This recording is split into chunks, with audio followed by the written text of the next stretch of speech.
Step into Value Zone. Value Zone. Hypermart. Bhatancheru. జై భారత్. ఈరోజు మిమ్మల్నందరినీ కూడా జై భారత్ నేషనల్ పార్టీ ఆధ్వర్యంలో జరుగుతున్న ఈ కార్యక్రమానికి విచ్చేసినందుకు మీ అందరికీ కూడా స్వాగతం పలుకుతున్నాను. మీ అందరినీ కూడా కొత్తగా ఆలోచించమని కోరుతున్నాను.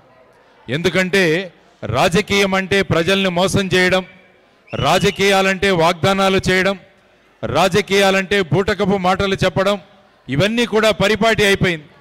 అందుకనే బూటకపు మాటలు చెప్పడానికి, తర్వాత అబద్ధాలు చెప్పడానికి డబ్బు కావలసి వస్తోంది వాళ్ళందరికీ.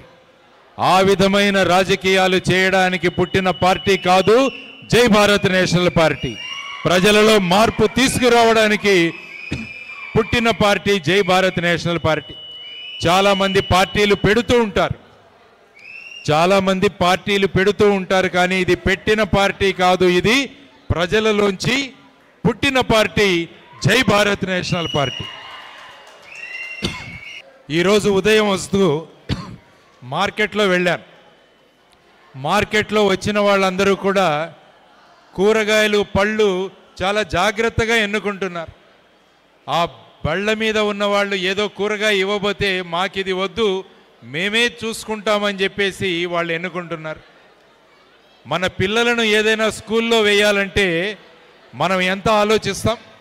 ఏ స్కూల్ బాగుంది, ఏ స్కూల్లో చదువు బాగా చెబుతారు, ఏ స్కూల్లో ఏ విధమైన టీచర్లు ఉన్నారు, ఇవన్నీ కనుక్కొని మనం మన పిల్లలను జాయిన్ చేస్తాం. మనకు ఏదైనా ఆరోగ్యం సరిగా లేనప్పుడు మనం ఏం చేస్తాం? ఏ హాస్పిటల్కు వెళ్ళాలి అని 10 మందిని అడుగుతాం. ఇవన్నీ చేస్తూ ఉండగా మనం ఎటువంటి నాయకుడిని ఎన్నుకోవాలన్న విషయంలో మటుకు మనం ఏమాత్రం ఆలోచించట్లేదు. అందుకనే డబ్బులు ఎవరి దగ్గర ఉంటే వాళ్ళు మేము రాజకీయ నాయకులు అవుతామని చెప్పి గర్వంగా చెప్పుకుంటున్నారు బయట. దానివల్ల మన గౌరవం తగ్గిపోతుంది. అందువల్ల పోయిన మన ఆత్మ గౌరవాన్ని తిరిగి తీసుకురావడానికి పుట్టిన పార్టీ జై భారత్ నేషనల్ పార్టీ. మన పోయిన ఆత్మ గౌరవాన్ని తిరిగి తీసుకురావడానికి పుట్టిన పార్టీ జై భారత్ నేషనల్ పార్టీ అని తెలియజేస్తున్నాను. దీని గురించి ఆలోచించండి, మీరు ఒకసారి ఆలోచించాలి మనం.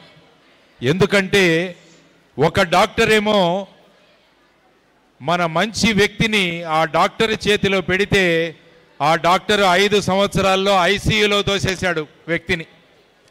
మళ్ళా కొత్త డాక్టర్ వచ్చాడు. కొత్త డాక్టర్ వచ్చి ఐసీయూలో ఉన్న పేషెంట్ని వెంటిలేటర్ మీదకి తీసుకుపోయాడు. ఇప్పుడు ఆంధ్రప్రదేశ్ రాష్ట్రం వెంటిలేటర్ మీద నడుస్తుంది. మనం ఎప్పుడైనా మన బంధువులు వెంటిలేటర్ మీద ఉన్నప్పుడు డాక్టర్ బయటకు వచ్చి ఏం చెప్తాడంటే మీ పేషెంట్ బాగున్నాడని చెప్తాడు, కానీ పేషెంట్ చెప్పడు ఏమి. ఆ స్థితిలో ఉన్నది ఆంధ్రప్రదేశ్. కాబట్టి దీన్ని మార్చాలా లేదా? మీరే చెప్పండి, మార్చాలా లేదా? కానీ ఇప్పుడు ఏమంటున్నారంటే అందరూ మళ్ళా ఐసీయూలో వేసిన డాక్టరే పర్వాలేదు అంటున్నారు. వెంటిలేటర్ మీద పెట్టిన డాక్టర్ వద్దు, ఐసీయూలో వేసిన పేషెంట్ డాక్టర్ సరిపోతుందంటే ఇక్కడ జై భారత్ నేషనల్ పార్టీలో ఆ పేషెంట్నే హాస్పిటల్ బయటికి తీసుకురావడానికి సిద్ధంగా ఉన్నాం మేము డాక్టర్ రూపంలో. కాబట్టి ఐసీయూలో వెంటిలేటర్లో పెట్టే డాక్టర్ను ఎన్నుకోకండి మీరు. ఆ ఏ పేషెంట్కి హాస్పిటల్కు రావాల్సిన పరిస్థితులు లేకుండా ఉండే పరిస్థితులను నిర్మించే డాక్టర్లు జై భారత్ నేషనల్ పార్టీలో ఉన్నారు. కాబట్టి వారిని తీసుకురండి బయటికి.